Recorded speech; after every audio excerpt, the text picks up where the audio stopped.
When God's own words in your mind seem confusing to you, faith follows through. Faith continues forward.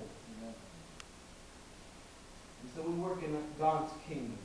To our challenge every week to bring something to God. To bring offerings and tithes and people. To, in the end, kind of, it seems, kill our blessing. But God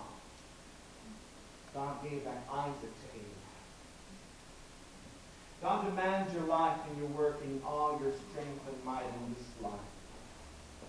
But whatever you deposit into God's hands is a sure deposit. It's secure. And number two, God is always going to give it back. God always returns. God always fulfills His promises and returns them to you. So, you might have to give to God your children and your spouse and your house and your work and your security and all that. But if you deposit it into God's hands, it's a sure deposit, and God always will bring it back to you. God always will give it back to you. But again, do you believe? Do you believe? What we plant in death to God, God returns in life to us. Let me continue to say this. Or let me continue the scripture and we'll end it.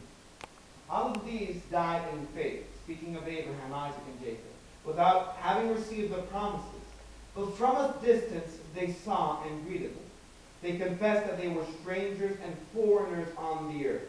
For people who speak in this way make it clear that they are seeking a homeland.